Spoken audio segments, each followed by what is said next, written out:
Enquanto vocês procuram o texto, Romanos capítulo 12, verso 2, é uma alegria estar com vocês aqui, tendo o privilégio de fazer menção da palavra. Obrigado pela apresentação, pelo carinho, oportunidade de estar com vocês aqui, para mim é um privilégio. O Senhor tem me concedido a alegria de estar com vocês. Deus abençoe toda essa igreja, Ministério Missão da Fé, juntamente com esse grupo de homens, esse 11º Congresso de Macho. Tem macho aqui? Glória a Deus, que bom. Então o macho está acostumado a aguentar pancada, né? Capítulo 12, verso 2, quem encontrou, diga amém. Não vos conformeis com esse mundo, mas transformai-vos pela renovação da vossa mente, para que experimenteis qual seja a boa, agradável e perfeita vontade de Deus. Mão sobre a sua cabeça, feche seus olhos, diga comigo: Deus, nessa noite, eu lhe faço um pedido. Abra o meu conhecimento, me dá sabedoria para entender a sua palavra.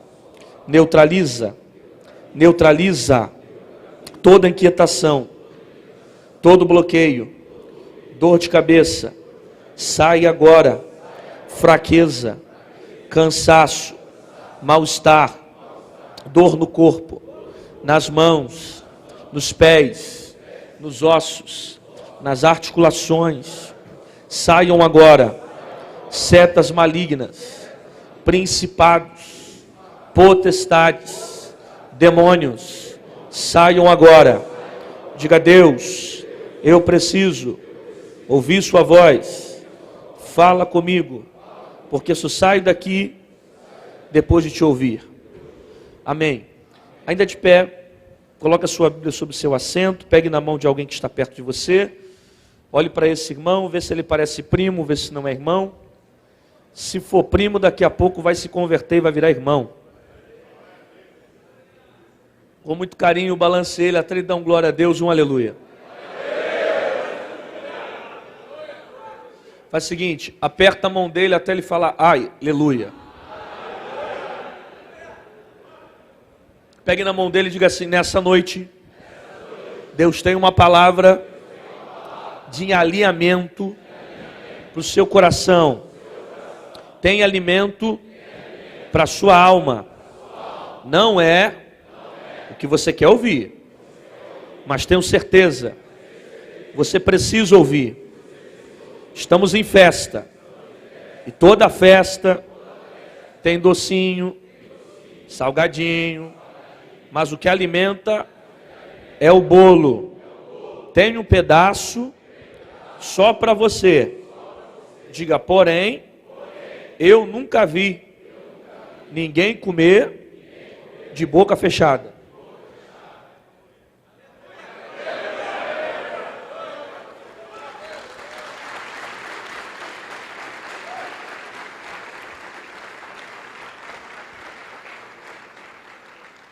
Quem sentar primeiro recebe vitória, vai. Glória a Deus. Alguém consegue aplaudir o Senhor com vontade nessa conferência?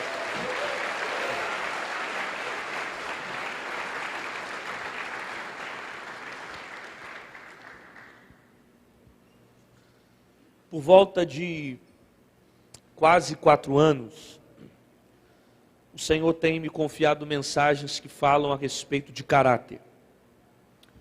Eu tenho dito que para ímpio eu prego salvação e para crente eu prego caráter. A igreja tem passado uma deficiência muito grande no seu caráter. A gente percebe que cada vez mais o ser humano está caminhando para longe dos propósitos. Cada vez mais o homem tem se afastado de Deus, andando pelas suas vontades, caminhando para longe dos princípios. A geração que nós vivemos é uma geração profana, promíscua, presa na iniquidade, com a mente cauterizada pelo pecado.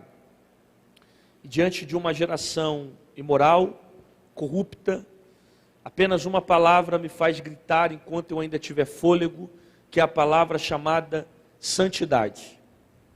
Porque sem santidade ninguém verá a Deus. Santidade é o mecanismo pelo qual eu me aproximo de Deus, e é através dela que eu construo um relacionamento mais profundo com Deus. O próprio disse: seja santa assim como eu sou santo. O primeiro passo da fé cristã é confessar Jesus como seu Senhor.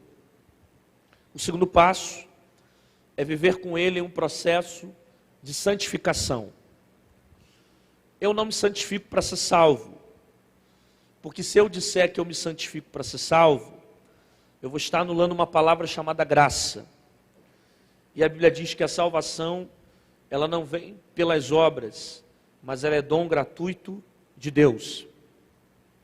Então não há nada que eu faça que mereça a minha salvação. Eu não tenho mérito para ser salvo. O mérito é para aquele que morreu justamente no meu lugar para me salvar. Eu não me santifico para ser salvo, mas por eu ser salvo, eu me santifico. Como é que eu identifico alguém que é salvo? É quando essa pessoa começa a caminhar em um processo de santificação. Colossenses capítulo 3, versículo 1, 2 e 3 diz que aquele que ressuscitou com Cristo, ele possui a sua mente no céu. Então ele anda na terra, mas com a mente no céu. Os que ressuscitaram com Cristo possuem a mentalidade no céu. Santidade é um mecanismo pelo qual eu consigo ter acesso e construir um relacionamento mais profundo. Há um interesse em Deus que eu viva com Ele uma vida de santidade. E Paulo está dando um conselho aqui aos Romanos, no capítulo 12, do verso 2, para aqueles que querem experimentar a vontade boa, agradável e perfeita. Contudo, para que essa vontade seja realidade para a minha vida, eu preciso não me conformar com o mundo em que vivo. Então a expressão estimula uma vida de santificação. Porém, eu só consigo entender esse versículo quando eu compreendo a palavra-chave que está nele, que é a palavra mundo. Repita comigo, mundo. Paulo está dizendo: não vos conformeis com esse mundo aqui, ele não é um mundo natural. Esse mundo aqui, ele não é criação de Deus. Esse mundo aqui não é aquilo que Deus construiu. Esse mundo aqui é o sistema babilônico inserido na natureza. É a corrupção do gênero humano. É a praticidade do pecado sem o desejo de mudança. É a queda sem o arrependimento. Esse mundo aqui é a iniquidade inserido no natural. Tiago vai dizer que todo aquele que é amigo do mundo se constitui inimigo de Deus. Então não tem como eu ser amigo do mundo e amigo de Deus. Porque a partir do momento que eu tenho amizade do mundo, eu tenho inimizade de Deus. O próprio disse em Mateus capítulo 6, que não tem como servir a dois senhores. Quando eu agrado a um, eu acabo desagradando o outro. Não tem como servir a Deus e a Mamon ao mesmo tempo. Ou eu sirvo a Deus, ou eu sirvo a Mamon. Na verdade, a nenhum momento a Bíblia deixa para nós a expressão dúvida. Pelo contrário, as coisas de Deus são retas. Elas são absolutas. Não possuem nelas sombra de variação. Por isso que a própria Bíblia, que teologicamente ela é chamada também como régua, como cânon, que é a divisão de parte das Escrituras, ela é vista também como uma espada, algo que é reto, que não possui sombra de variação, que é absoluto. Perceba, não há meio termo nas coisas de Deus. A palavra do cristão é sim, sim, não, não. de uma fonte não pode jorrar 2 tipos de água. Ou que sai dessa fonte é amarga, ou que sai dessa fonte é doce. Ou é salgada, ou é doce. Perceba, Jesus disse, eu sou o caminho. Jesus não disse, eu sou mais um caminho. Quem determinou o caminho de salvação é Cristo. Paulo disse que só há um mediador entre Deus e os homens. Qual é o nome dele?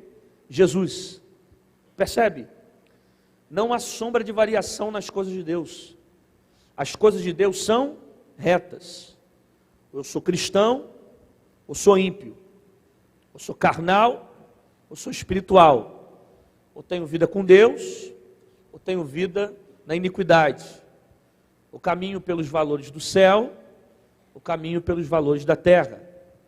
Portanto, se tem alguém aqui em cima do muro, esse muro é do próprio diabo. Para Deus não existe essa expressão. Ou eu caminho com ele, ou eu caminho com o mundo. Então esse mundo aqui é a iniquidade inserida dentro dele. E você sabe muito bem que há uma diferença de pecado para iniquidade. Alguém está me ouvindo aqui? Diga amém. A palavra pecado significa transgredir a lei. Etimologicamente, a palavra pecado vem de uma expressão chamada errar o alvo. Alguém já ouviu falar dessa expressão? Por isso que literalmente quem peca, não peca simplesmente porque quer. Peca porque tem um alvo, tem um foco, não conseguindo acertá-lo, ele acaba caindo, ele acaba errando, ele acaba falhando. Por isso que etimologicamente a palavra pecado significa errar o alvo.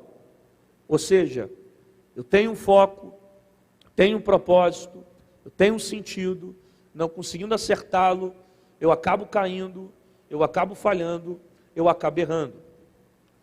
A palavra iniquidade, ela é a evolução do pecado. Ela é a prática do pecado sem arrependimento. É a queda sem desejo de se levantar. É o erro sem desejo de mudança. É o gostinho do pecado sem a conscientização de passar por uma transformação. Quem está na iniquidade está com a mente cauterizada pelo pecado. Cauterização vem de uma expressão como se fosse uma casca que desce na mente, e por mais que o cidadão ouça aquilo que é certo, ele continua desejando o que é errado. Quem está na iniquidade é capaz de trocar aquilo que é certo pelo errado. Ele chama aquilo que é errado de certo. E o que é pior, ele é capaz de usar a Bíblia para tentar defender o que é a vontade da carne dele. Ele não quer mudança, ele não quer transformação, ele vive compulsivamente atraído, levado, derrubado pela sua própria cobiça. Portanto, o que vai lançar uma geração inteira no inferno não são literalmente seus pecados, mas sim a prática deles. Não, vou repetir isso aqui. O que vai lançar uma geração inteira no inferno não são literalmente seus pecados, mas sim a prática deles. Porque pecar, todos nós pecamos. Nós pecamos conscientemente e inconscientemente. E por mais que você não queira pecar, você acaba pecando, você acaba falhando, você acaba errando. Porque essa natureza aqui, ó, teologicamente ela é descendente da geração adâmica. Significa que ela veio de Adão. A partir de Adão, todo ser humano carnalmente está declinado à queda. Essa carne aqui, ela é corruptível, ela é fraca, ela é destrutível.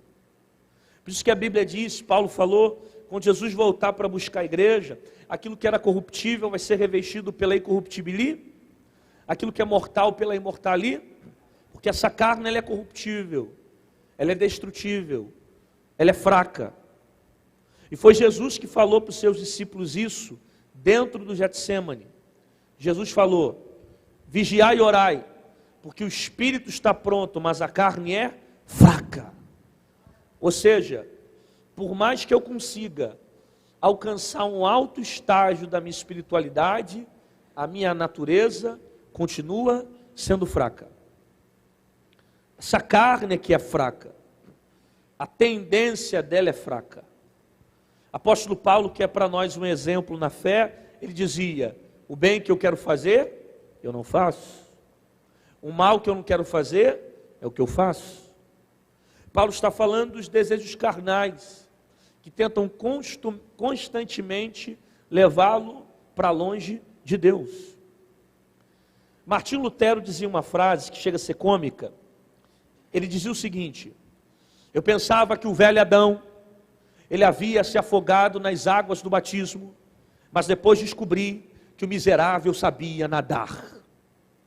Isso chega a ser engraçado, mas é uma verdade, porque por mais que você aceite a Jesus, passe pelo batismo, a tua carne continua tentando te levar para longe de Deus. É uma luta das coisas carnais contra as coisas espirituais. Por isso, quando você aceitou a Jesus, o teu espírito se converteu, mas a sua carne não. Não, vou repetir isso aqui. Quando você aceitou a Jesus, o teu espírito se converteu, mas a sua carne não. A carne não aceita Jesus. A carne não confessa pecados. A primeira conversão, ela nasce no teu espírito. O que a Bíblia recomenda eu fazer com a carne é matar ela. Ou eu mato a carne, ou ela me mata. Ou eu venço a carne, ou ela me vence. Ou eu domino a carne, ou sou dominado por ela. Ou influencio a carne, ou sou influenciado por ela. Por isso, não tem que ter papo com carne. Não tem que ter conversa com carne. Não tem que ficar de mensagem WhatsApp com carne. Não tem que ficar de mensagem Facebook com carne. A carne não respeita teu tempo de crente.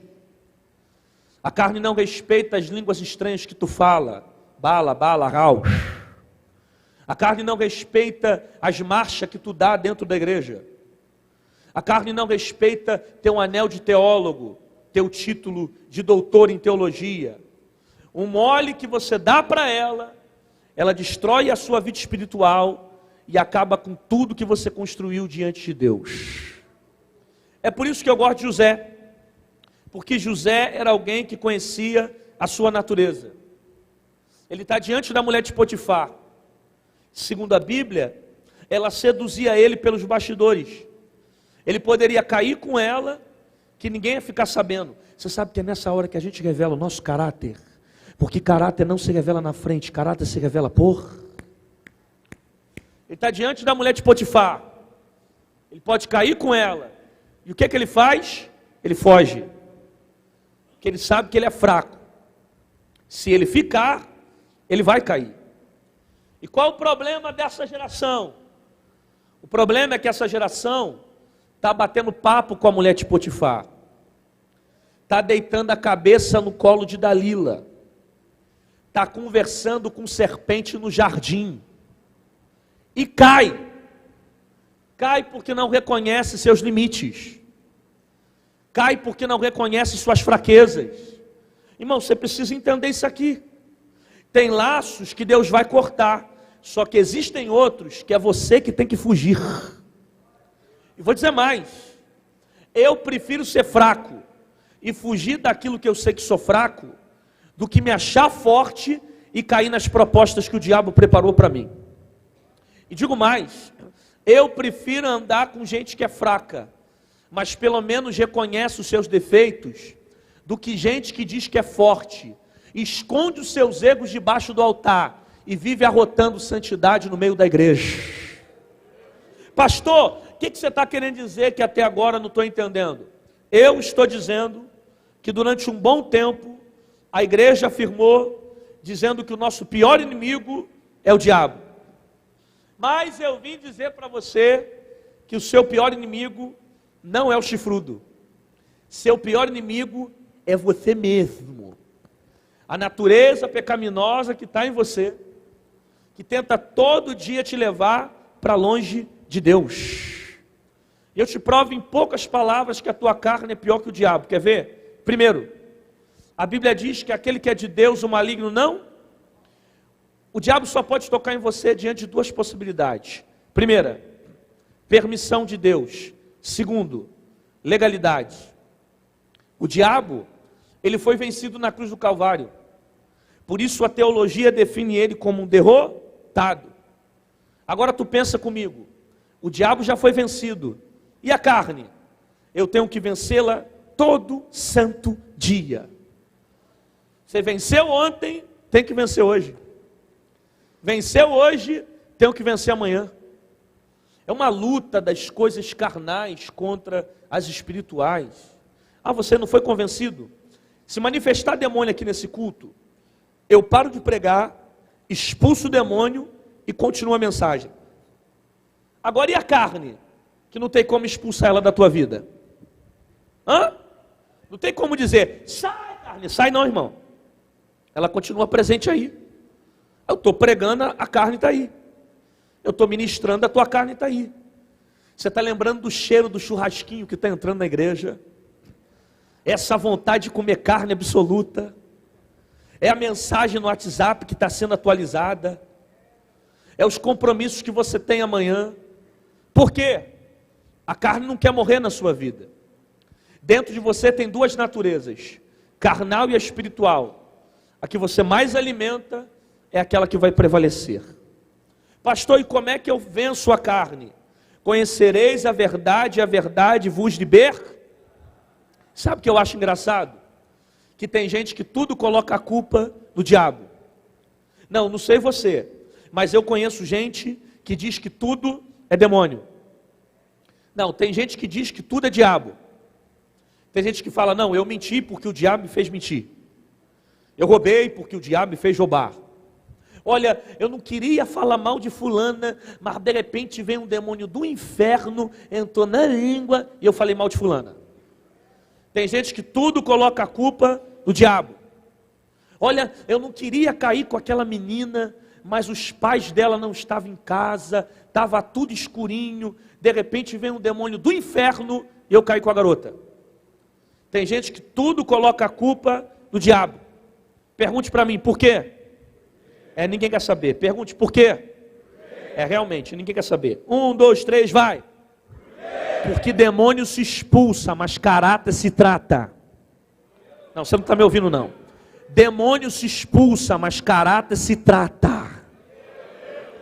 Então é mais fácil colocar a culpa no capiroto do que reconhecer que tem que mudar o teu caráter. Então é mais fácil espiritualizar aquilo que não é espiritual do que você mudar o teu comportamento lá fora.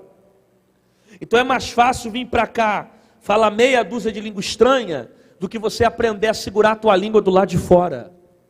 A propósito, que avivamento é esse? Que poder de Deus é esse?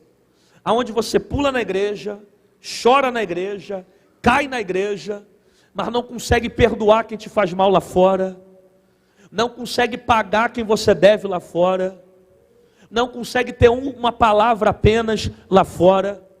Que poder é esse que você roda aqui dentro, mas não consegue vencer essas pombagiras que passam na tua frente?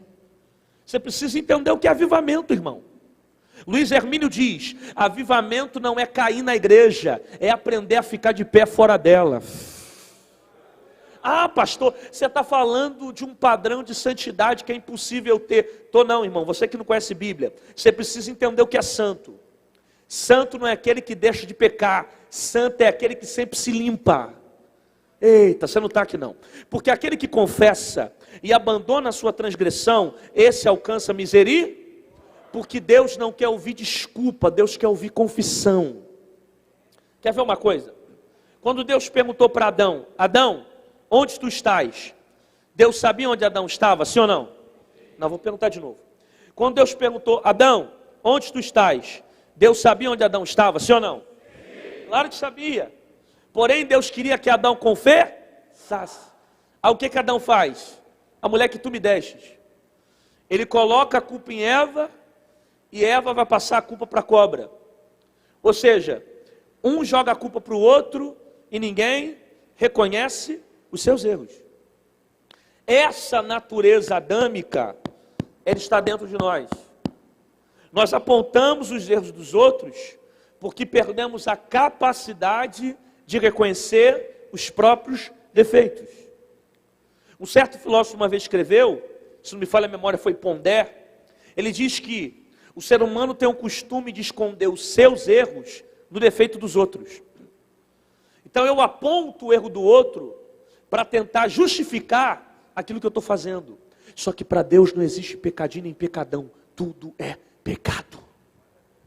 Não, porque eu não consigo ir para a igreja, porque ali dentro está cheio de pecador, ali dentro está lotado de hipócrita, porque é muito pecador, é muita mentira, é muita hipocrisia dentro da igreja. Não, realmente, eles estão certos. Aqui dentro está lotado de hipócrita. Mas vem cá, meu filho, chega aí, entra aí, ouve a palavra. Sempre cabe mais um hipócrita aqui dentro, sempre cabe mais um que precisa ser liberto. Não, mas eu não consigo ir para a igreja, porque ali dentro ninguém presta. Ah, porque só tem pecador. Ué, meu filho, mas aqui dentro é lugar de gente que não presta mesmo. A pior espécie da sociedade está na igreja. Jesus disse, eu não vim para os sãos, eu vim para os doentes. Se você é perfeito, teu lugar não é aqui. Aqui é lugar de gente que tem defeitos, imperfeições. A pior espécie da sociedade está aqui dentro. Aqui dentro tem ex-bandido. Aqui dentro tem ex-alcoólatra. Aqui dentro tem ex-ladrão. Aqui dentro tem ex-fofoqueiro. Alguns estão no processo. Aqui dentro tem ex-prostituto. Aqui dentro tem ex de tudo. Só que tem uma coisa. Pode entrar podre de pecado, mas sai liberto pelo poder da palavra. Porque eu não consigo ir para a igreja, porque ali dentro é muita fofoca, é muito tititi, é muito disso. Meu filho, sabe qual é a tua diferença para o fofoqueiro? É só o tipo de pecado que você comete. O pecado da fofoca é um pecado que fica em evidência, é um pecado que fica em exposição. Ou seja, todo mundo olha para fulano e sabe que o pecado de fulano é de fofoca. Então, qual é a tua diferença para o fofoqueiro? É só uma. O fofoqueiro peca na frente e você peca por trás. E se disser que não peca, está pecando agora, é mentiroso. Porque a Bíblia diz que todo homem nasceu no pecado. Se não fosse o sangue de Cristo, você não teria condições de estar na presença de Deus. Então, qual é o meu pecado, pastor? Hipocrisia.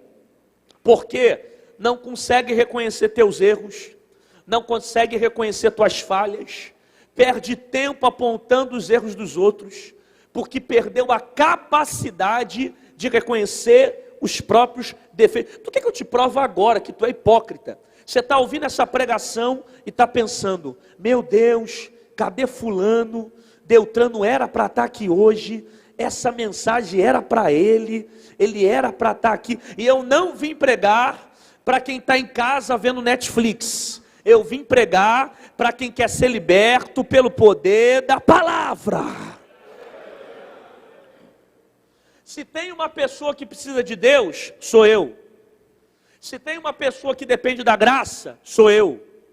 Se tem uma pessoa que depende de libertação, sou eu. Se tem uma pessoa que precisa de mudança, sou eu. Porque eu não tenho que ler a Bíblia para apontar os seus erros. Eu tenho que ler a Bíblia para consertar os meus defeitos. Meu Deus do céu. Por isso que a Bíblia diz, examinai a si. A Bíblia não manda examinar o outro, a Bíblia manda eu examinar a mim mesmo. Por quê? Porque o Evangelho é para reconhecer os meus defeitos. Por isso que eu não tenho que ler a Bíblia para apontar, eu tenho que ler a Bíblia para me consertar. Pior para Deus não é você pecar. Pior para Deus não é você cair. Pior para Deus é você pecar e não se arrepender. Pior para Deus é você cair e não se levantar. Pior para Deus é você colocar uma capa de santão, achar que por trás dessa religiosidade você está vivendo santidade. Nunca que santidade tem a ver com aparência. Se santidade fosse aparência, a gente não ia ver algumas pessoas, mulheres que têm a saia no pé e têm a língua no joelho. Por quê? Porque nem todo mundo que se santifica por fora, se santifica por dentro. Nem todo mundo que muda por fora, muda por dentro. Mas todo mundo que muda por dentro, muda por fora. Pior para Deus é você tomar um gostinho do pecado e não querer se transformar. Não sentir mais vergonha daquilo que faz.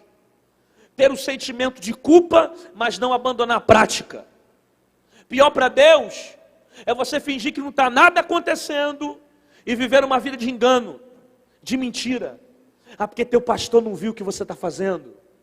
Ah, porque tua líder não viu o que você faz. Aí como ninguém está vendo os seus pecados, você vai vivendo uma vida de aparência. Aí você vive uma vida de prostituição. Aí sai da igreja e vive uma vida de dupla personalidade lá fora. Aí toca aqui dentro, mas vive uma vida de masturbação no celular. Canta, faz chover na igreja, mas enche o telefone de música de Anitta, de coisa do mundo. Peca, ainda peca mal. Porque afinal de contas, Deus sempre foi a favor de mistura, não é isso que a Bíblia diz? Ah, entendi. Aí vive uma vida de aparência, porque o líder não está vendo o que você está fazendo. Aí sai da igreja e vai fazer sexo na casa da namorada. Aí eu te pergunto, se não tem coragem de pecar na frente do pastor, então por que está pecando na frente de Deus?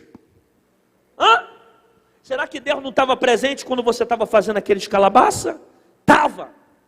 A questão é que está no tempo da graça, né? Ah, está na graça. E na graça pode tudo. Ah, você não sabia? Na graça pode cantar em pecado. Na graça pode revelar no profundo em cima desse púlpito e xingar palavrão lá fora. Dá. Na graça dá para levantar a mão para dar glória aqui dentro e bater na cara da mulher dentro de casa. Dá. Na graça dá para sair do altar e ir para o motel. Dá para encher a cara de vinho, de cachaça. Dá para fazer tudo isso. Só não vai dar para entrar na Nova Jerusalém na prática do pecado. Porque para entrar no céu tem que ter santidade. E vou dizer mais. Na minha concepção, a graça é pior que a lei. Que é isso, pastor? Verdade. Pensa comigo. A lei, ela condenava atitudes. A graça, ela condena pensamentos. A lei só era pecado se tivesse a consumação dos atos. Na graça, eu não preciso fazer para pecar. Se eu pensar, já estou pecando. Pensa bem qual é pior. A lei condena atitudes. A graça condena pensamento. A diferença é simples. O próprio Jesus disse que se eu cobiçar a mulher do meu próximo, eu já estou pecando. A diferença entre a lei e a graça é só uma. É que a lei matava no ato. Ou seja, quando o camarada pecava, a morte era de pedrada. E a graça? A graça não mata agora. A graça mata depois. Ela te dá uma sensação que não vai acontecer nada, né? Aí você vai vivendo uma praticidade de pecado. Vai escondendo seus erros debaixo do tapete. Vai vivendo uma vida de mentira, achando que isso não vai dar em nada. E está morto dentro da igreja. Porque a Bíblia diz que o salário do pecado é a... Ninguém falou, o salário do pecado é a... 5 falaram, o salário do pecado é a... A primeira morte que gera a morte espiritual.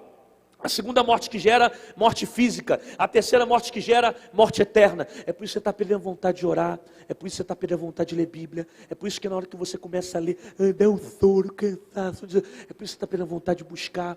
É por isso que você consegue ficar 3 horas vendo um filme, mas não consegue ficar 2 horas ouvindo uma mensagem. Por quê? Porque o pecado está engessando a tua vida espiritual e está destruindo a tua estabilidade com Deus. Me mostra na Bíblia que existe graça sem arrependimento. Me mostra na Bíblia que existe graça sem alguém que reconhece os seus erros. Guarda essa frase. Não há graça que possa te salvar sem um arrependimento verdadeiro. A salvação só existe por meio do arrependimento. Eu tenho um recado para alguém que acha que vai entrar no céu de qualquer maneira. A porta do céu continua estreita. Está na Bíblia. Jesus disse que para entrar no céu tem que negar a si mesmo, levar a sua cruz. Irmão, a gente precisa entender o que é evangelho.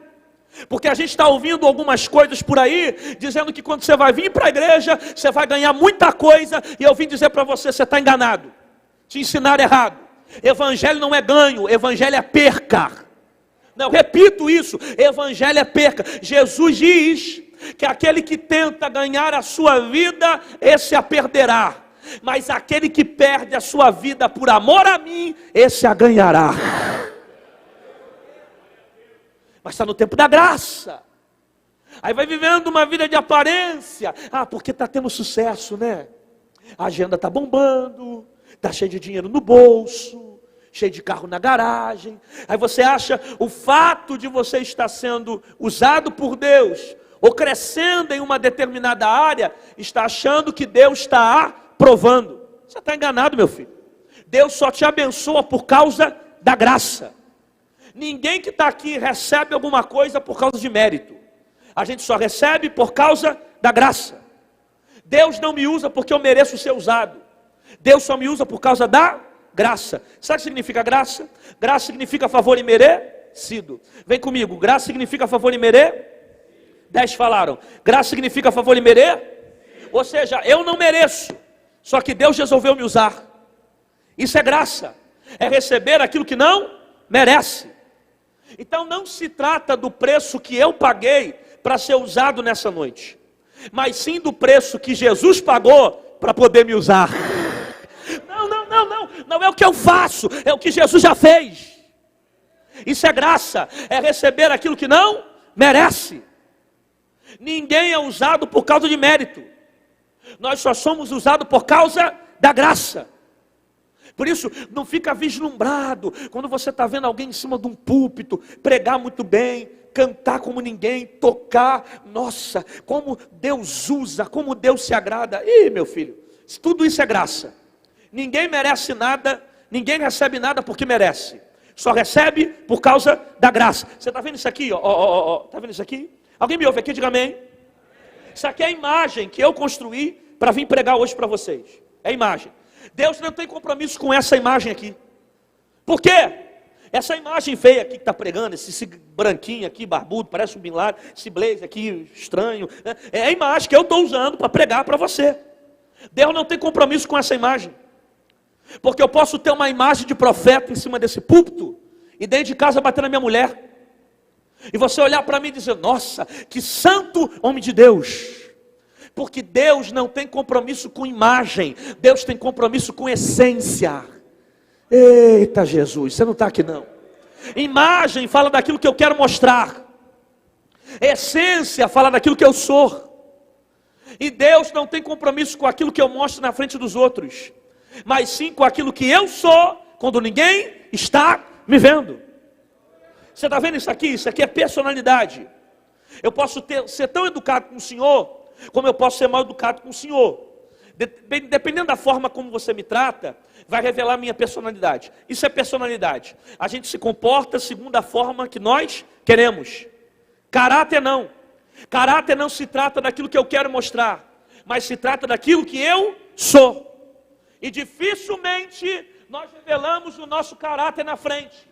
Na maioria, nós revelamos por trás. Por isso que Deus não tem compromisso com aparência, Deus tem compromisso com a minha essência. É por isso que eu digo que talento impressiona os homens, mas somente o caráter impressiona a Deus. Porque caráter está ligado a fruto do Espírito. E dons não vão subir, mas frutos do Espírito vão. Bondade, amor, longanimidade. Se tem uma coisa que você tem que buscar na igreja, se chama frutos. Como é que eu descubro alguém que é cheio de Deus? É quando essa pessoa sai por aí pulando, rodando, entregando profecia. Como é que eu descubro alguém que é cheio da presença? Não é quando a pessoa sai por aí entregando profecia, mas quando a pessoa tem poder para viver a profecia. Não, repito a frase. Ser cheio de Deus não é entregar a profecia, é viver a profecia. Porque nem todo mundo que entrega é cheio. Deus só usa por causa da graça. O dom, por exemplo, que eu tenho, ele salva quem ouve, mas ele não salva quem prega. Irmão, isso aqui é muito forte para a tua cabeça. O dom que eu tenho, ele salva quem ouve, mas não salva quem prega.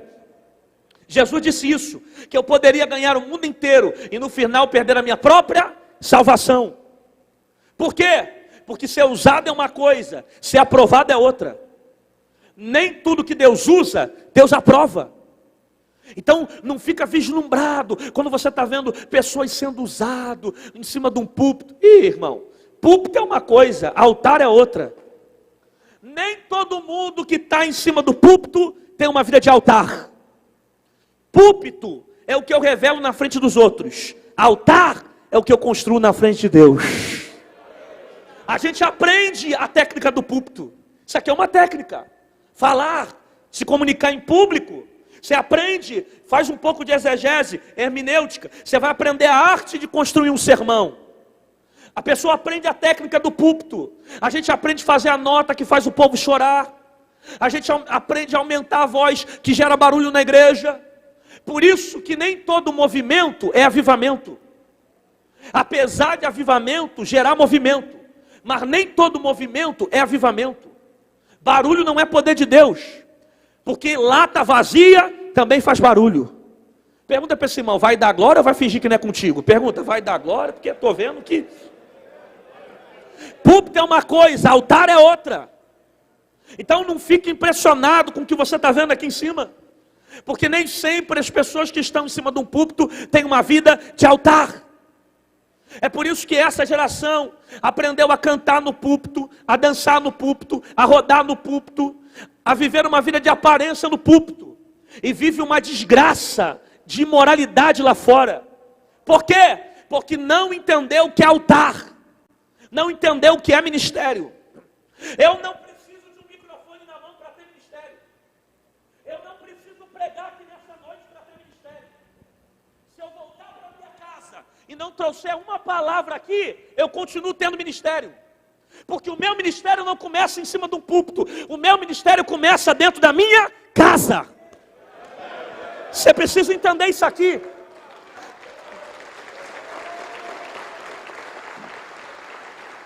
Você precisa entender isso aqui. Porque a gente se acostuma com isso. E nem sempre estar em cima significa que está no altar. Nem todo mundo que está em cima do púlpito tem uma vida de altar. Ministério não começa ali em cima. É por isso que eu digo que ministério não é um microfone. Ministério não é um púlpito. Ministério é construir uma vida, um relacionamento com Deus dentro de casa. Eu não preciso mostrar para você o quanto eu tenho conhecimento para dizer que eu tenho ministério. Porque ministério não começa dentro da igreja. É por isso que a gente está vendo essas briguinhas dentro da igreja. Ah, porque não estão me dando oportunidade para cantar. Estão tentando abafar meu ministério. Ah, porque o pastor não reconhece a minha chamada. Porque estão tentando me abafar. Tentando te abafar? E quem te levantou? Foi homem ou foi Deus? Quem colocou óleo nessa cabeça? Foi homem ou foi Deus? Ah, mas eu não estou tendo oportunidade para cantar. Vai cantar no trem, vai cantar na rua, vai cantar em casa, vai cantar no corredor. Deixa Deus te usar, rapaz. Quem tem ministério não depende de púlpito. É por isso que a gente vê essas guerras de gente que não entendeu o que é altar. Quem tem uma vida de altar não depende de um púlpito para adorar. Ele faz o ambiente se tornar o local da adoração. Eita! Uma vez eu ouvi de um amigo pregador dizendo: não, porque eu vou largar minha mulher, porque a minha mulher não acompanha meu ministério, ela é uma pedra de tropeço para mim, ela não viaja comigo, eu vou abandonar ela. Por que ele disse isso? Porque ele acha que ministério é pregar a palavra. O meu ministério não é pregar a palavra. O meu ministério é a minha família. Eu vou repetir isso. O meu ministério é a minha família. Pregação é consequência do que Deus me entregou na minha casa. Você pode não perceber, mas eu não estou pregando sozinho aqui hoje. Eu estou pregando com a Renata e o Samuel.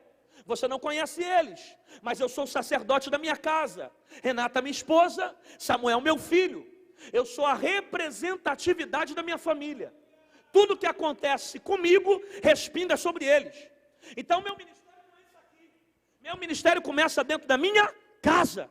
Aí olha a cabeça do pregador, querer largar a mulher para continuar pregando. Coitado, se eu perder a minha família, eu perco o meu ministério. Qual a autoridade que eu tenho para pregar para a sua família, se eu não cuido da minha casa? Qual a autoridade que eu tenho para pregar para o seu lar, se eu não cuido do meu filho? Eu estou pregando Bíblia. Paulo disse para Timóteo, antes de você levantar obreiros, observe 3 reputações. Primeiro, a reputação dele dentro de casa. Segundo, a reputação dele fora de casa. Terceiro, a reputação dele dentro da igreja. Por quê? Porque se ele não consegue governar a casa dele, ele não pode governar a igreja do Senhor. Pergunta para esse irmão, vai dar glória ou vai entalar? Pergunta. Ministério não começa dentro de uma igreja, ministério começa dentro de casa. Então nem todo mundo que tem púlpito tem uma vida de altar. Eu estava no início do ano fazendo uma oração a Deus, e Deus disse para mim, Deus falou, Rodrigo, tem lugares que você só vai pregar uma vez, e nunca mais vai voltar, porque eu vou afiar a espada que sai da tua boca. Porém, perca púlpitos, mas não perca uma vida de altar. Quem tem vida de altar não está preocupado com reputação no meio dos homens. Quem tem vida de altar não está preocupado em trazer uma mensagem egocêntrica para agradar a multidão. Até porque eu não vim aqui falar o que você quer ouvir. Eu vim pregar o que Deus manda falar. O que Deus quer falar. É noite de trazer libertação.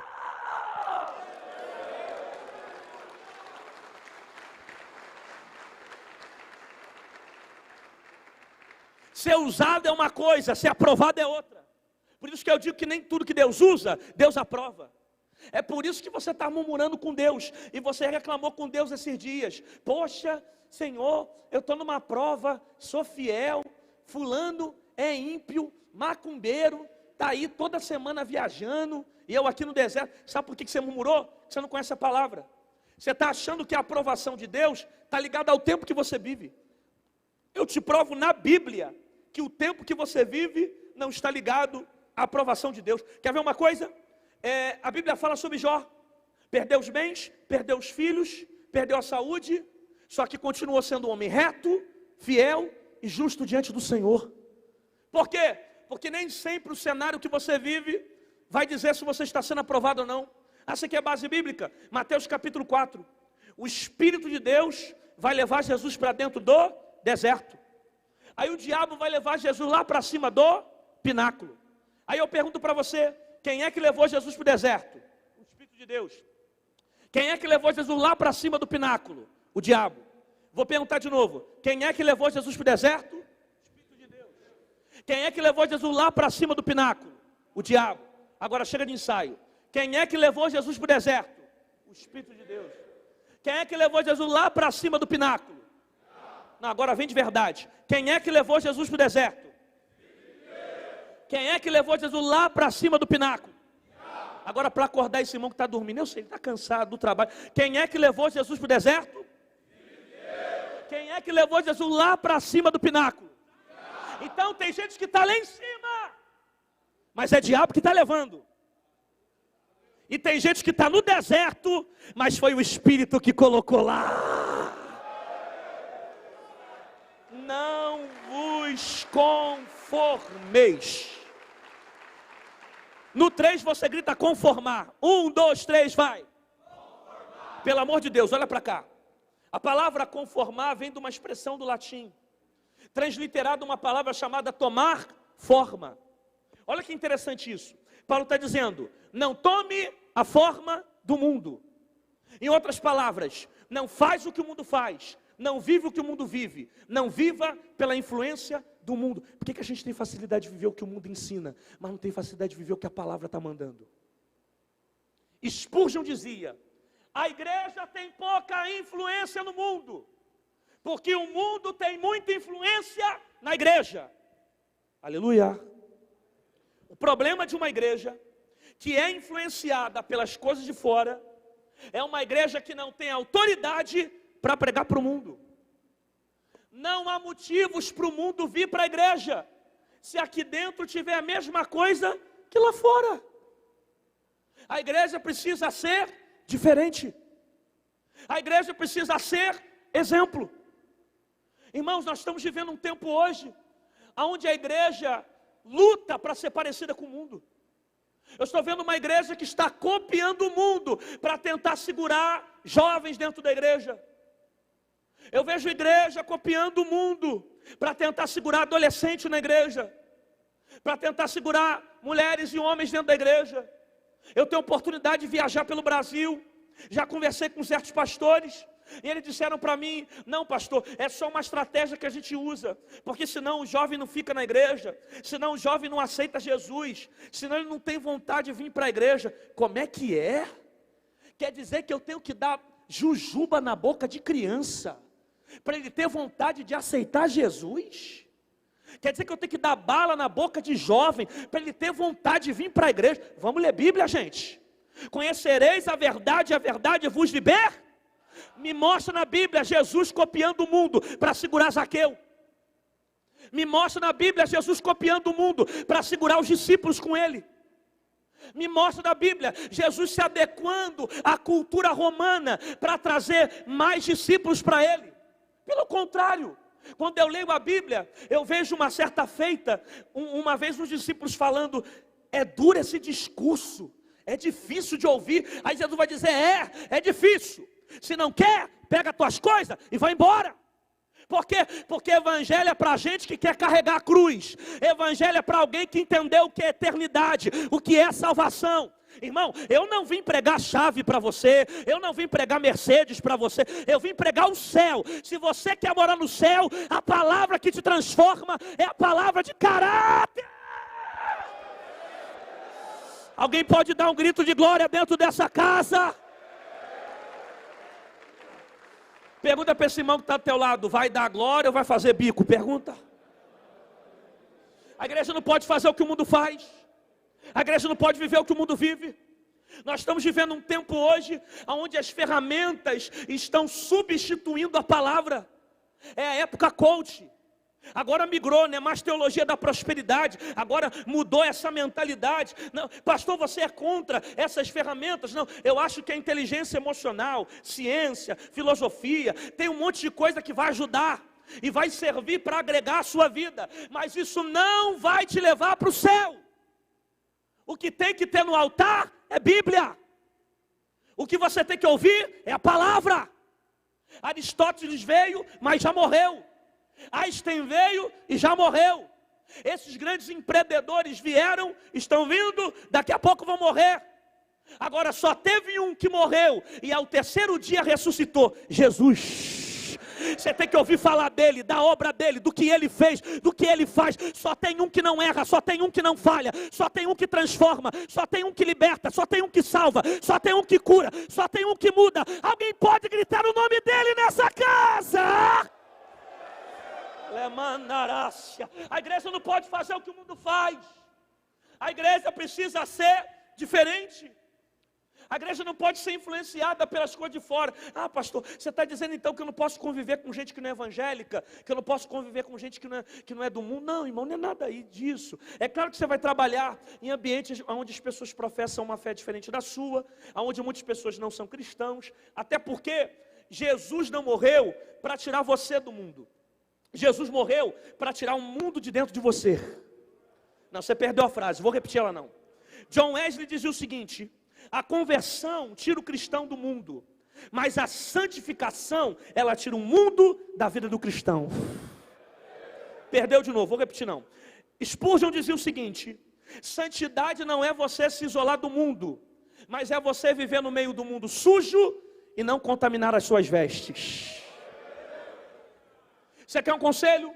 Eu acho ótimo você vir para a igreja buscar libertação para a tua família. Faça isso. Eu acho ótimo você vir para a igreja buscar salvação para a tua casa. Faça isso. Mas antes de procurar libertação para os outros, procura ser liberto primeiro aqui dentro da igreja. Porque você só consegue transmitir para o outro aquilo que você tem.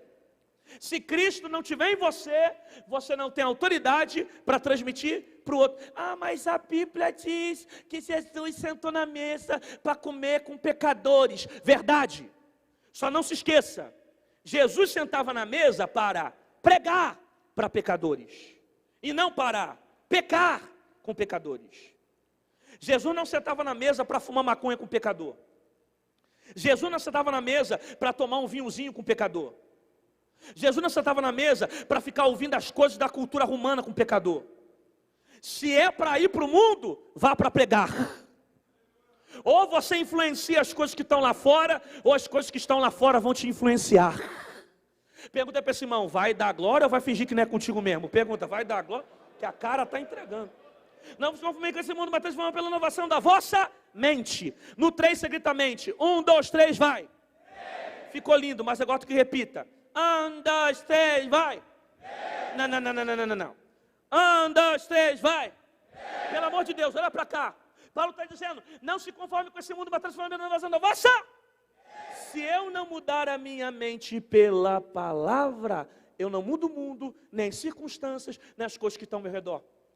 Mateus capítulo 4, o diabo chega de Jesus e fala, tu não és filho de Deus, por que tu pega essa pedra e transforma? Aí vai dizer, nem só de pão viverá o homem, mas de toda a pá que sai da boca de... Então eu vou vencer a minha carne através da pá, eu vou vencer isso aqui, o pecado através da pá, eu vou vencer a minha vontade através da pá, eu vou vencer esses desejos de Adão, esses desejos carnais através da pá. Romanos capítulo 10, verso 17. A fé vem pelo... Só que ouvir vem pela... Não, chega de ensaio. A fé vem pelo... Só que ouvir vem pela... Não, vem de verdade. A fé vem pelo... Mas não é ouvir a música do mundo, é ouvir a pá. Tem alguém que está ouvindo essa palavra aqui? Tem alguém que está ouvindo a palavra? Então a tua fé está sendo edificada, porque a fé vem pelo... Mas não é ouvir qualquer coisa, é ouvir a pá. Agora pensa, se a fé vem pelo ouvir... E o ouvir vem pela palavra, a ausência da palavra, ela me traz também a ausência de fé. Quem concorda comigo isso aqui? Aí você entra na igreja e fala, pastor, mas eu estou tão desanimado, eu não consigo mais orar, eu não consigo mais ler Bíblia, dá um sono na hora que eu leio Bíblia, o cansado, eu estou tão desanimado, me explica, pastor, por que eu estou tão fraco espiritual na fé? Eu te explico agora. É que a tua vida tem tudo, menos palavra. A amizade que você tem, sem palavra. Os filmes que você vê, sem palavra. As conversas que você tem, sem palavra. O WhatsApp é piada o dia inteiro, mas não tem palavra. Os ambientes que tu pisa, sem palavra. Como é que a tua fé vai ser edificada, rapaz? Se a fé vem pelo... Esse ouvir aqui vem do grego. Transliterado uma expressão chamada akuo. Akuo significa reproduzir aquilo que você ouviu. Na língua portuguesa, a palavra ouvir significa ter a percepção de um barulho. Escutar significa reproduzir aquilo que ouviu. Então, a palavra original na nossa língua, de Romanos 10, 17, deveria ser ali, a fé vem pelo escutar, pela praticar aquilo que ouve. Por quê? Porque o que muda a sua vida não é a palavra que você escuta, mas sim a palavra que você vive. É a prática da palavra que transforma a sua vida. É a reprodução da palavra. Irmão, pode vir o melhor pregador do Brasil aqui. Se você não viver essa palavra, a tua vida não muda. Porque o que muda a tua vida não é aquilo que você ouve, mas sim aquilo que você vive. É a praticidade da palavra. É o exercício da palavra. É por isso que tem gente que vem para a igreja e não muda de vida. Você já percebeu? De gente que tem 20 anos na igreja e continua prostituto, continua com mau caráter, continua comprando e não pagando, continua 7-1, mentiroso. Por quê? Está todo mundo ouvindo a mesma palavra, sim ou não? Só que alguns não praticam a palavra que ouve.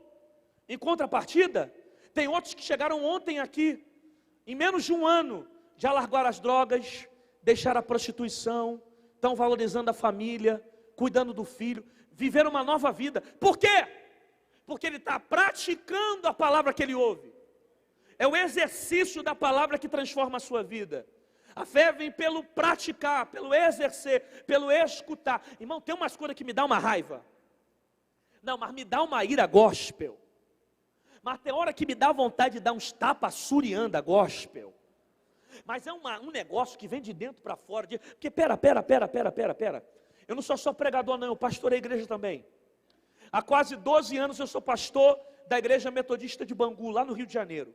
E tem umas coisas que me incomodam lá, que só acontece lá, porque essa palavra aqui não é para vocês não. Aqui só tem anjinho, só tem anjo, só tem ovelha. Aqui todo mundo vai subir, ninguém vai ficar. Essa palavra é lá para a minha igreja. Tem umas coisas que acontecem na minha igreja que me incomoda. Não, parece que Deus pegou todos os Judas de Bangu e colocou tudo lá. Está tudo lá, está tudo lá, tudo tribulado. Porque, então, uma vez eu fiquei, durante um mês, pregando a mesma mensagem na minha igreja. Eu fiquei 4 domingos falando a mesma coisa. E eu não tenho dificuldade de repetir mensagem. Aí eu fiquei 4 domingos falando a mesma coisa. E no final da última mensagem, no final do mês, veio uma ovelha me procurar, que na verdade não era ovelha, era bode, depois virou ovelha. Aí ele veio me procurar e disse: pastor, já é a 4ª vez, o senhor está pregando a mesma coisa, por que o senhor não muda a mensagem?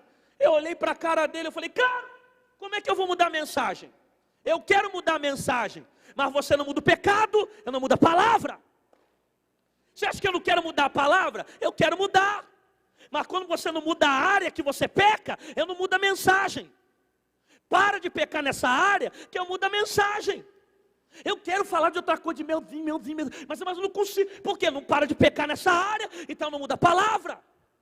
Para mudar a palavra, tem que mudar o pecado. Aí se mudar o pecado, eu mudo a palavra. Porque eu sou dessa, eu não tenho esse negócio. Porque o pregador está mandando indireta para mim. Ele está mandando para mim, está sabendo da minha vida. E meu filho, passa longe da minha igreja. Nem vai lá no dia que você for no Rio de Janeiro. Passa longe de Bangu. Porque eu não mando indireta não, eu mando direta mesmo, na tua cara. Para você se converter, se libertar. Para arrancar essa coisa ruim que está em você. E de fazer uma nova criatura. E eu não tenho dificuldade de repetir mensagem, eu vou dizer por quê. Se não quiser, precisa aplaudir não. Eu não tenho dificuldade de repetir mensagem, eu não tenho dificuldade. Um teólogo americano disse que os pastores brasileiros precisam aprender que não se muda a cultura de uma nação trazendo coisa nova. Só se muda batendo na mesma tecla. Qual é o problema das igrejas brasileiras? É que nós estamos sempre procurando uma nova visão para tentar se adaptar com o mundo novo que nós estamos vivendo. E não se muda uma geração trazendo coisa nova, só se muda batendo na mesma tecla. Se a nossa geração, principalmente o Brasil, é conhecido culturalmente como idolatria, corrupção, imoralidade, essas são as áreas que nós devemos pregar. Uma área de transformação, para que leve a pessoa na cruz, e a cruz estimule ela a negar a si mesmo, e viver uma nova vida com Cristo. Aí tem umas coisas que me incomodam, porque eu estou pregando, eu estou ensinando, eu não estou aqui contando historinha, esses testemunhos, não, estou pregando Bíblia, palavra. Eu estou lá ensinando Bíblia, o camarada escuta a palavra, ouve a mensagem e sai da mesma forma que entrou.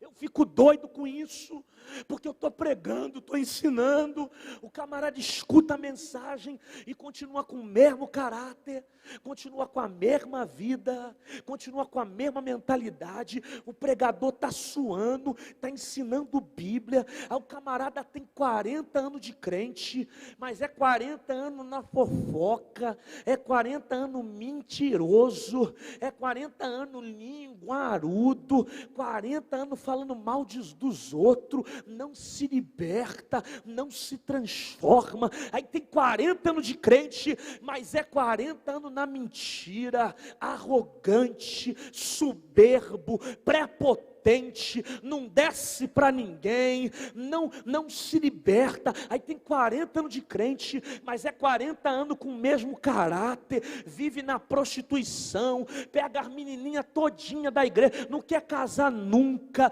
vive em fornicação, não se liberta. Tem 40 anos de evangelho, mas não oferta, não dizima, não semeia, não ajuda a obra. Aí tem 40 anos de crente, mas não muda de vida, não passa por uma mudança, ainda ou fica ouvindo essas mensagens, aí fica: não gostei desse baixinho, não gostei desse pregador barbudo, Bin Laden, não queria que ele nunca mais voltasse aqui nessa igreja, porque eu gosto de melzinho, eu não quero, não gostei dele. Problema é seu, não estou pregando para te agradar e nem para ter agenda, eu vim falar o que Deus manda. Raça de víbora, crente ruim, que ouve a palavra não se liberta, não se transforma, ainda tem capacidade de bater no peito e dizer: eu tenho 30 anos de crente e nunca desviei para fora. Verdade, nunca desviou para fora, mas está desviado dentro da igreja.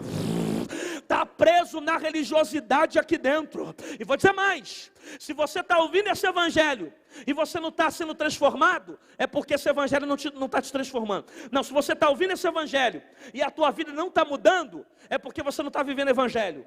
Porque o evangelho de Jesus tem que mudar a tua vida de dentro para fora. John Piper diz isso: se a mensagem de Cristo que você tem ouvido não tem transformado a tua vida, é porque a mensagem que você ouve não é de Cristo.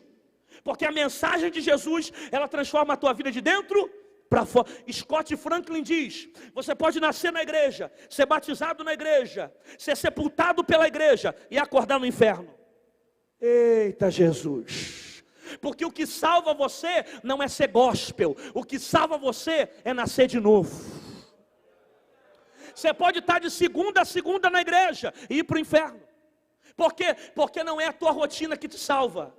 A religião, ela muda a tua rotina. Só que o evangelho, ele muda o teu caráter. Você era para ter agarrado na lâmpada. Vou repetir essa aqui.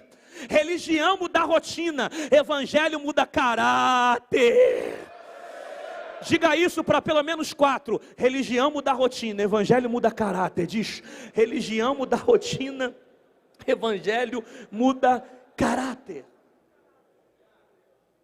Augusto Nicodemos tem uma frase que eu gosto. Ele diz: arrependimento não é quando você chora, arrependimento é quando você muda.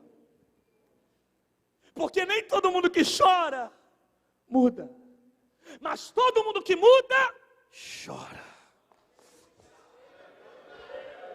Tiago Brunet tem uma frase que eu gosto. Ele diz: não são as reuniões de domingo que mudam a sua vida, mas as decisões que você toma na segunda-feira.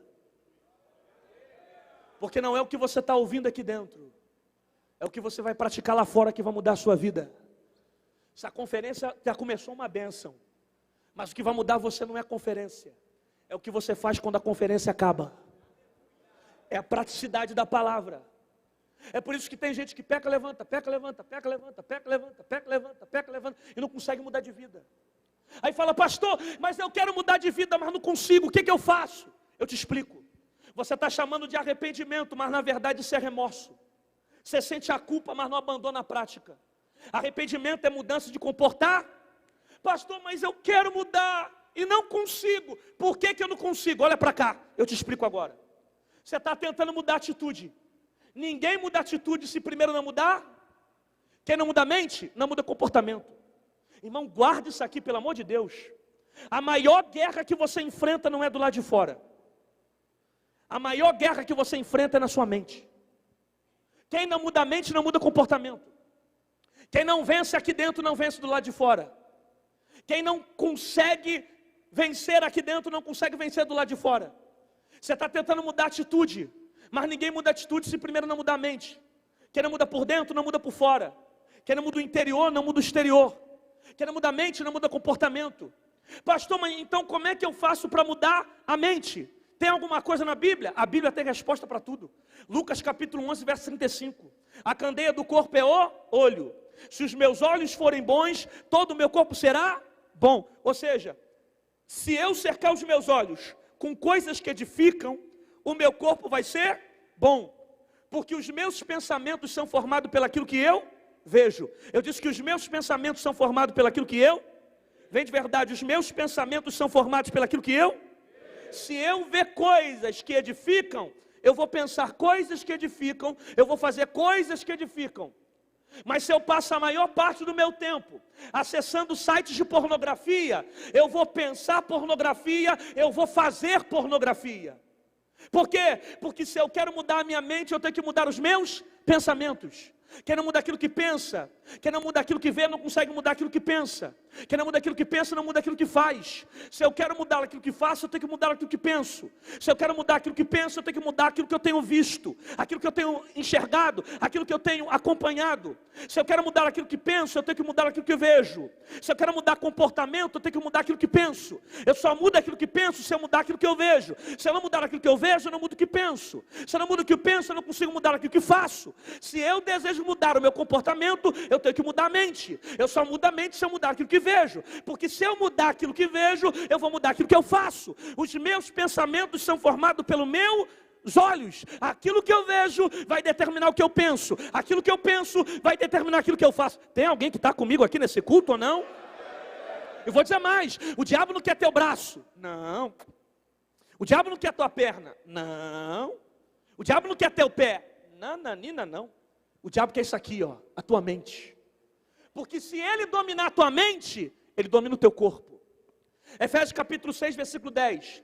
Vai falar sobre a armadura de Deus. Caracterizada entre elas está o capacete da salvação. Se Cristo estiver na sua mente, ele vai dominar toda a sua vida. Cristo precisa estar aqui. Por isso a necessidade do capacete da salvação. É por isso que tem um monte de gente na igreja que está com a mente presa no pecado. Gente que está na igreja, mas está com a mente presa na masturbação. Gente que está na igreja, mas está com a mente presa no consumismo, com a mente presa na mentira. Porque o diabo está manipulando a mente e está levando ele para caminhos de desgraça. Mas há poder no nome de Jesus. Eu vim profetizar para quem tem boca para dar glória a Deus e dizer que a tua mente vai ser liberta pelo poder dessa palavra. Levante a mão quem tem fé dentro dessa igreja. Levante as duas quem tem juízo. Seja livre agora de toda opressão na tua mente. Seja livre agora de toda escravidão na mente. A tua mente não será habitada por demônios, mas será território do Pai, do Filho e do Espírito Santo. Só recebe essa palavra quem tem boca para dar glória a Deus. Manda. Pega na mão de alguém que está perto de você, segure na mão dele, diga para ele: seja livre agora. Diga: Satanás não vai morar na tua mente. Jesus é dono dela. Seja liberto pelo poder da palavra. O que você não vencia, vai vencer a partir de hoje. Conhecereis a verdade. Grita: conhecereis a verdade. Grita: conhecereis a verdade, e ela vos libertará. Quem acredita faz barulho dentro dessa casa. Se é para aplaudir, aplauda dando glória. Você não está aplaudindo pregador nem pastor de igreja. Você está aplaudindo quem merece a glória. Enquanto a igreja bate palma, Deus está visitando a tua mente. Enquanto a igreja bate palma, tem cadeia sendo quebrada. Enquanto a igreja bate palma, tem barreira sendo arrebentada. Enquanto a igreja bate palma, o diabo está caindo por terra. Enquanto a igreja bate palma, está tendo libertação na tua família. Enquanto a igreja bate palma, tem salvação dentro da tua casa. Quem pega isso, abra a boca para adorar.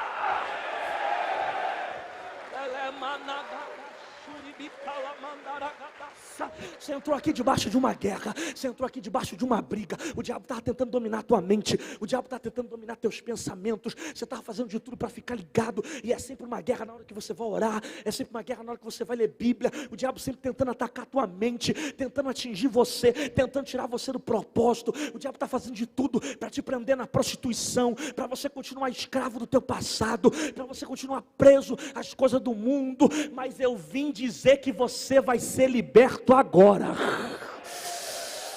Levanta a mão que eu tenho uma palavra para te dar.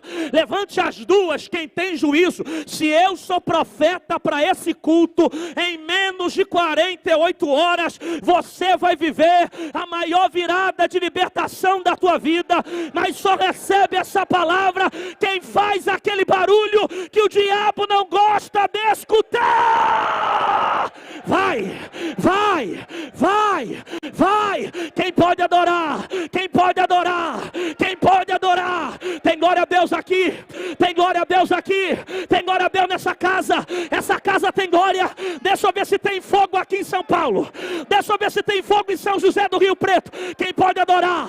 Quem pode adorar? Tem glória a Deus desse lado aqui, tem glória a Deus desse lado. Aqui no meio tem glória, aqui no meio tem glória, tem glória. E nesse meio aqui tem glória. Quem pode adorar? Nesse canto aqui tem glória. Quem pode adorar? Abra a boca para dar glória a Deus. Ela é na comida da ceia.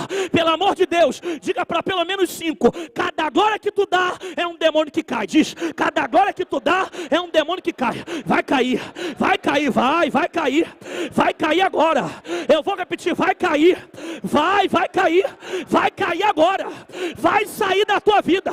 Essa pomba gira vai ter que pegar o trabalho que fizeram para ela. Vai ter que pegar a farofa, a pipoca, a oferenda e voltar para os quintos dos infernos, porque na tua família o diabo não vai ficar. Ebada comida canto manácia, epomidaraia deia canto no manasireia, epomaba canto no manaragaia de remantaraia, epromia canto, elebaraba comina cantaragaia, epromia daia saia cantorreia, epomadaragandaia, elebara saio, elebara canto, ecuquiteia deia canto no birrebia, elebaraba comina cantaraga, elebara saia, epropia canto, epomia cando mandaraba candaragaia, elebaraba comina cantara fácia, epropacata cataka mandaraba canda, elebaragaia de comina, elebara canto, elebara sa. Assim diz o Senhor: eu sei o quanto tu tens lutado, e o diabo tem te cercado para te atingir e te levar para um caminho de desgraça, mas eu te toco com a minha oração, eu te toco com a minha mão, eu escutei a sua oração, eu ouvi o teu clamor, dizendo: Deus, me liberta daquilo que eu não tenho força, e digo: sinta a minha graça descer nessa casa e mudar a tua vida de dentro para fora. Pega na mão de alguém que está perto de você, que eu estou sentindo Jesus aqui. Pega na mão de alguém, diga para ele assim: é hoje. Não, desse jeito eu nunca. Diga: é hoje que a sua vida vai mudar de dentro para fora. Diga: Satanás não manda na tua mente, não manda na tua casa. A partir de agora você vai viver uma nova história na tua vida. Quem pega, quem pega, quem pega, quem dá glória dá glória, quem dá glória recebe, quem é de glória dá glória, quem é de aleluia dá aleluia, quem é de palma pode bater, quem é de lágrima pode chorar, quem é de pulo pula, quem é de grito grita, quem é de mistério entra, quem é de marcha marcha, quem é de fogo queima, quem é de presença recebe. Haverá libertação nessa casa. Emanacando managadaia daia cama, epomia cantarabadaia daia da camanassa, epomidaia canto nobidaragaia dácia. A tua mente não é de pombagira, quem manda na tua mente não é Zé Pilintra, quem manda na tua mente não é orixá, quem manda na tua mente não é prostituição, quem manda na tua mente não é capeta, quem manda na tua mente não é principado, quem manda na tua mente não é espírito, quem manda na tua mente não é Exu, quem manda na tua mente não é demônio, quem manda na tua mente não é bruxaria, quem manda na tua mente não é feitiçaria, quem manda na tua mente não é encantamento, a tua mente não é do sistema, quem manda na tua mente não é WhatsApp, quem manda na tua mente não é Facebook, quem manda na tua mente não é internet, quem manda na tua mente não é homem, quem manda na tua mente não é pornografia, quem manda na tua mente não é da terra, quem manda na tua mente não é governo, quem manda na tua mente não é esquerda, direita, quem manda na tua mente não é política, quem manda na tua mente não é governador, quem manda na tua mente não é sistema, quem manda na tua mente não é da terra, quem manda na tua mente é o leão da tribo de Judá. 30 segundos dando glória, quem consegue? 30 segundos dando glória, vai! 29, 28, 27, 26, 25, 24, 23, 22, 21, 20 palavras, 19, 18 palavras, 17, 16, 15 palavras, 14, 13 palavras, 11, 12, 2, 7, 6 palavras, 6, 4, 3, 2, 1, abra a boca para dar glória!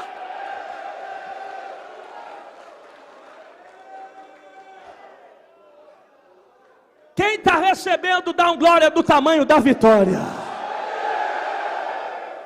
Termina aqui.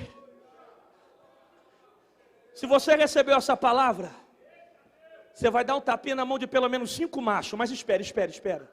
Se você for doido igual eu, que eu sou meio maluco, você vai bater na mão de 7. Vai olhar para ele e vai dizer: receba a palavra na mente. Vai lá, dá um tapinha na mão dele e diga: receba a palavra na mente. Palavra na mente. Palavra na mente, palavra na mente, palavra na mente, palavra, palavra, palavra. E este é o som do carpinteiro arrumando a casa, do carpinteiro arrumando a casa. Oh,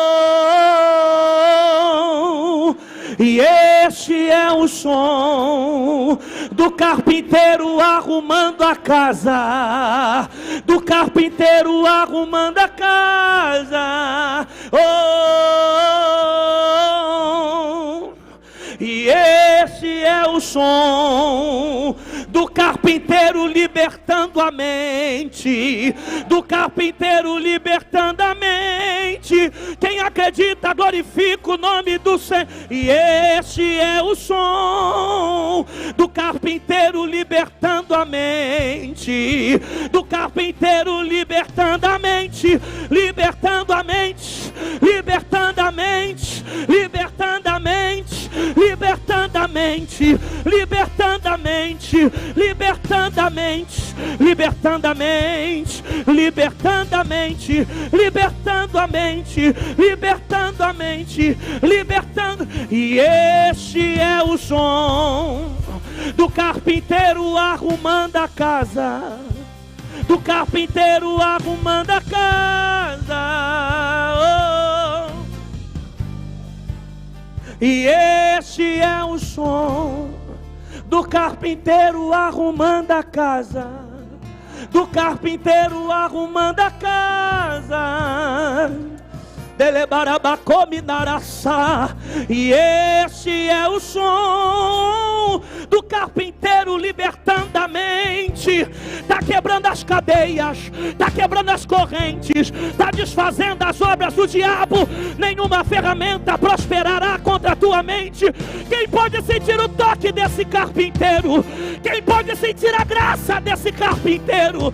Ele está tocando agora, ele está tratando a mente, libertando a mente, está curando a mente, restaurando a mente, está salvando a mente, transformando a mente. Quem pode adorar esse nome enquanto você adora Ele aqui? Ele está visitando a tua família, Ele está visitando a tua casa, está colocando as coisas no lugar, está visitando o teu filho, está ajeitando a vida profissional, já preparou tudo. Aonde tu não vai, a palavra vai. Aonde tu não chega, a palavra chega. Aquilo que tu não faz, a palavra faz. A palavra liberta.